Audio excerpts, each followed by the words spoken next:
The movie opens up late at night when Cameron and Janice Hooker, a married couple with an unfortunate last name, go to a dark forest to hide a dead body. Janice is scared and holds her prayer beads tightly, feeling guilty about what they've done. But her cruel husband Cameron tries to comfort her, saying it was an accident and they didn't mean to hurt anyone. After burying the body, they quickly leave the area before the sunrise. The scene then fast forwards to a year later, where a beautiful girl, Colleen Stan, is attempting to hitchhike a ride to Westwood, California. After a while, a couple drives by the same road. They happen to be none other than Cameron and Janice. Colleen requests a ride, and they happily accept. During the journey, the couple asks Colleen some questions and finds out that she wants to surprise her best friend in Westwood. Moreover, no one knows that she is going there. For some reason, this delights Cameron, and he stops by a gas station to take a break. When Colleen goes to use the restroom, Cameron creepily takes out a wooden box from the trunk and puts it in the back seat of the car. Colleen returns shortly after and notices the box, but she doesn't think much of it. They then continue driving, and Cameron suggests visiting the ice caves before going to Westwood. Colleen is a bit skeptical about the idea, as she wants to reach California before it gets dark, but having no other options left, she agrees. Following this, they stop the car in a lonely place. Janice leads the way to the caves, but Colleen starts to sense that something is not right. Suddenly, Cameron pulls out a knife and holds it against her neck. He then blindfolds her, handcuffs her hands, and pushes her back into the car. That's not all. He even places her head inside the wooden box so that she can't see where they're taking her. In the next scene, the couple brings Colleen to their house in Red Bluff. Once there, Cameron undresses the poor girl and ties her up. He then brutally whips her while Janice watches in horror. Cameron gets excited by the violence and the screams, indicating that he is a psychopath. After he is done for the day, Cameron chains Colleen to a table and puts her head back inside the box, leaving her trapped and terrified. Early the next morning, Janice anxiously approaches her husband, seeking clarity on their plans for Colleen. Cameron replies that they'll dispose of her when he grows tired of her. He then heads to work, leaving Janice alone with her doubts and worries. During the day, the sound of Colleen's tearful cries interrupts Janice's moments of peace. So she goes downstairs to confront the situation. Colleen pleads desperately, promising not to tell anything to the police if they release her. However, despite her pleas, Janice shows no remorse and simply walks away. Later at night, Cameron returns home, attending to Colleen's basic needs while simultaneously beating and assaulting her. Janice, unable to bear the anguished screams, wears headphones with loud volume. She's probably listening to Imagine Dragons. After he is done with his cruel antics, Cameron gets tired and goes to bed. But before he can fall asleep, Janice approaches him with her concerns. She worries that keeping Colleen with them is not such a good idea. She's like a ticking time bomb who may explode at any time. However, Cameron completely rebuffs Janice's claims and instead reminds her of the vows she took with him during marriage. He also tells her that he will not get intimate with Colleen. He only wants to use her as a slave to fulfill his needs and desires. Later, at midnight, Cameron constructs a coffin-like box and cruelly locks Colleen inside. He also connects an oxygen pipe to the coffin, allowing the victim to breathe and remain alive. Imprisoned within the claustrophobic box, Colleen's mind wanders into a realm of hallucinations. Longing for freedom, regrets flood her thoughts as she recalls her father's advice to take the bus, a choice that she instantly refused. Meanwhile, Colleen's parents finally learn that she has disappeared when her landlord reveals that she hasn't paid her rent. Alarmed, they quickly head over to the police, desperate for answers. The scene then fast forwards by 6 months, and we get to know that Colleen is still under the couple's abduction. One day, Janice visits Cameron at his workplace and reveals that she is pregnant. She also suggests releasing Colleen as the scene around them could disturb their child. However, Cameron instantly resists the idea, saying it is too dangerous. Next, Cameron devises a sinister plan to instill fear in Colleen and prevent her from escaping. He manipulates her by claiming to work for a company involved in the slave trade. Cameron cruelly asserts that Colleen is his slave and warns her that if she attempts to flee, the company will capture her and subject her to severe consequences. To intensify the fear, he fabricates stories of the company's merciless treatment, even threatening harm to her family if she dares to escape. When the poor girl starts getting worried, Cameron makes her sign fake documents, promising her safety and protection from the slave trading company. Janice, who's desperate to have a baby, also goes along with the lies. She doesn't argue when Cameron claims that she used to be a slave too, but he married her out of pity.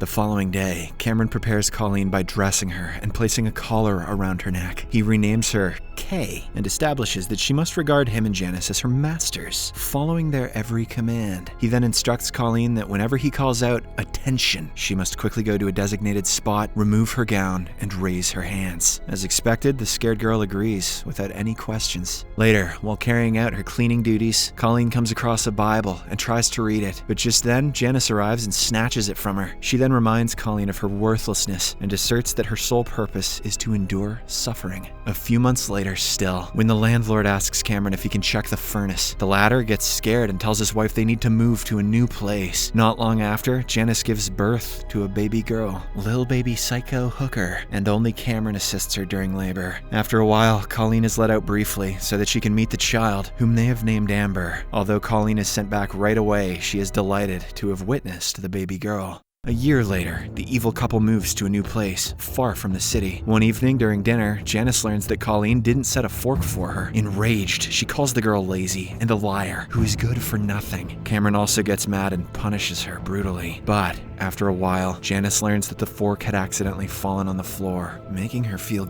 guilty. The next morning, Cameron scares Colleen with a story about a slave who was eliminated for trying to escape. He reminds her how lucky she is that he's her master. It seems like he's preparing to take her outside. A few days later, Cameron removes Colleen's collar and dresses her in regular clothes. He then takes her out to gather firewood in the mountains, making her happy. This is the first time she has left the house in years. Colleen asks if she can go home one day, but Cameron says it's unlikely. Later, while collecting firewood, Cameron accidentally hurts himself with an axe and falls to the ground. At this moment, Colleen gets the perfect opportunity to flee, but she hesitates and stays to help him. When they return home, she tends to his injury, but Janice becomes jealous and insists on taking care of it herself. As the couple prepares for bed, Janice tries to engage in coitus, but Cameron rejects her advances. Feeling unloved, she bursts out in anger, saying he has started liking the slave more than her. She then storms out of the room, but not before commanding Cameron to return Colleen to the box and never touch her again.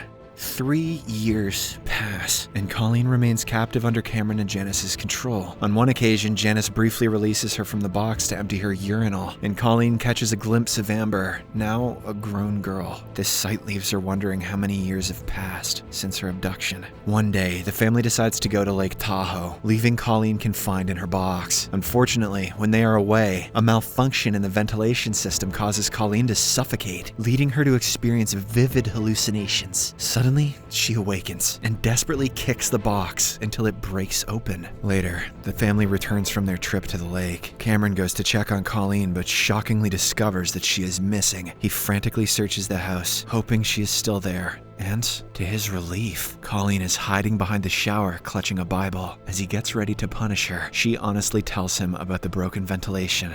The scene then fast forwards 5 years, and now Colleen has become a part of the family. One day, Janice and Colleen attend church together. However, the priest's sermon hits too close to home for Janice, triggering painful memories of her past mistakes. Overwhelmed with guilt, she trembles with unease, but Colleen reaches out and holds her hand, offering solace and support. As time passes, Janice finds it increasingly difficult to endure her husband's abusive behavior. She also develops a growing sympathy for Colleen and becomes concerned about Amber's future. After another year, Cameron delivers exciting news to Colleen. The company has granted her permission to visit her home. This revelation fills her with joy, but Cameron emphasizes that she must undergo obedience training before she can meet her family. Shortly after, he takes her outside and hands her a shotgun. He then instructs her to point the barrel at her own mouth and pull the trigger. The poor girl, with tears in her eyes, obeys without protesting. Fortunately, the gun doesn't discharge, and Colleen survives the harrowing ordeal. The next morning, Cameron drives Colleen to her parents' house. During the journey, he mentions the considerable expenses he incurred to make all of this happen, prompting Colleen to express her gratitude. They then reach their destination, but before Colleen can reunite with her family, Cameron reminds her of the constant monitoring by the company, urging her to be cautious and avoid any mistakes. After he leaves, Colleen lies to her family that he is her boyfriend and that they have been staying together for 6 years. While her parents are happy to see her after so long, her sister Bonnie senses that something is amiss. Bonnie wants to talk about it, but their father doesn't want to spoil the moment. At night, she can't resist asking Colleen why she hasn't kept in touch for so long. wrong. However, the scared girl avoids the topic. The following morning, Bonnie begs Colleen to tell her what's bothering her. This time, the latter seriously considers spilling out the truth, but before she can open her mouth, Cameron comes to pick her up. As Colleen packs her things nervously, Cameron talks to her parents. He tells them that he and Colleen are planning to get married soon. After a while, as the two are about to leave, Bonnie inquires where they live now. Cameron confidently says that they're in California, but Colleen had told Bonnie they lived in Oregon. This confirms her suspicion that something is wrong. However, she doesn't say anything at the moment. In the next scene, Cameron arrives home with Colleen and tells her something shocking. He reveals that he actually is thinking of marrying her and starting a family. Unbeknownst to them, Janice overhears everything from nearby. The next morning, Colleen sees Janice packing and asks where she's going. At first, Janice says she's visiting her parents, but later says that she wants to end her marriage with Cameron. As she tries to leave, Cameron catches her and insists that she has to return to the house. However, Janice has reached her breaking point and defiantly leaves with her father and Amber.